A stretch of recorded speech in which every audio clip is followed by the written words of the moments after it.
Most people go through life controlled by their emotions. One bad comment ruins their day. One setback destroys their confidence. One rejection makes them question everything. But the ancient Stoics discovered 7 principles that make you completely unshakable. These are not motivational quotes you put on your wall and forget. These are battle-tested mental frameworks used by emperors, generals, and the most powerful minds in history. Master these 7 principles, and nothing will ever control you again.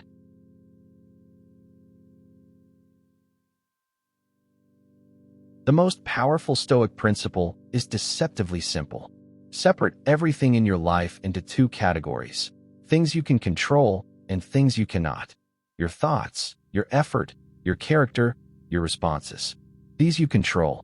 Other people's opinions, the weather, the economy, the past.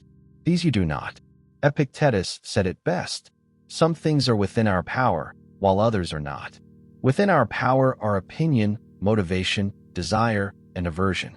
Beyond our power are our physical body, property, reputation, and positions of authority. Most suffering comes from trying to control what you cannot. You cannot control whether someone likes you, but you can control whether you show up with integrity. You cannot control the outcome of your job interview, but you can control how well you prepare. When you stop wasting energy on what you cannot change, you become unstoppable at changing what you can.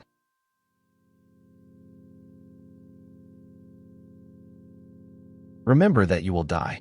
This is not a morbid thought. It is the most liberating truth you will ever accept. Marcus Aurelius reminded himself of death every single morning, not because he was depressed, because he understood that awareness of death makes every moment precious. When you truly accept that your time is limited, you stop wasting it on petty arguments. You stop holding grudges.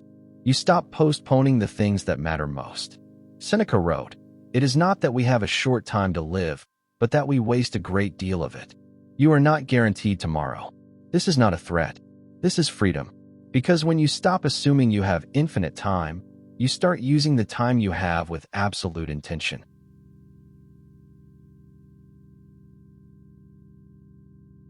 The Stoics believed in a concept called sympathia, the interconnectedness of all things.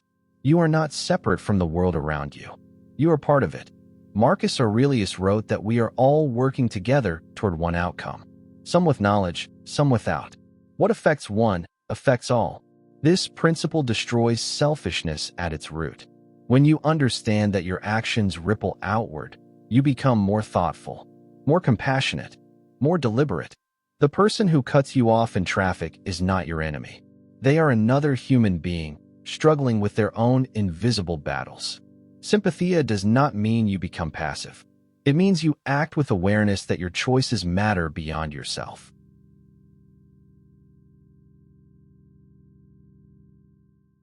Marcus Aurelius wrote perhaps the most powerful sentence in philosophical history.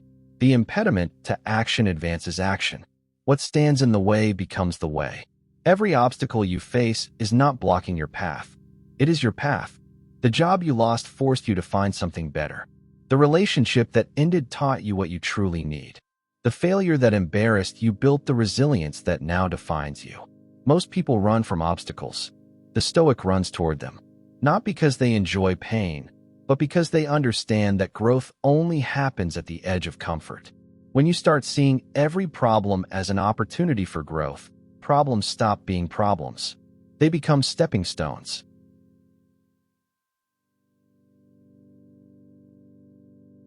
The Stoics practiced negative visualization, imagining the worst that could happen before it happens. This is not pessimism. This is preparation. Before a difficult conversation, imagine it going badly. Before a business launch, imagine it failing. Before a trip, imagine everything that could go wrong. Why? Because when you have already faced the worst in your mind, reality rarely surprises you. Seneca would imagine losing his wealth, his health, his freedom. Not to create anxiety, but to eliminate it. When you have already processed the worst outcome mentally, you respond to challenges with calm instead of panic. Most people are destroyed by unexpected events. The Stoic has already expected them.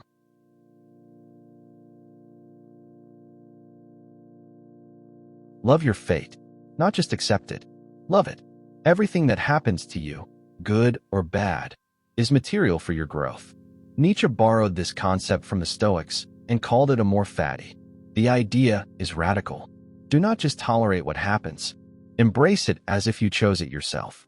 The traffic jam becomes time for reflection. The illness becomes a lesson in gratitude for health. The betrayal becomes a lesson in choosing better relationships. This is not toxic positivity. You are not pretending bad things are good. You are recognizing that every experience, especially the painful ones, shapes you into something stronger. When you love your fate, nothing can defeat you, because everything becomes fuel.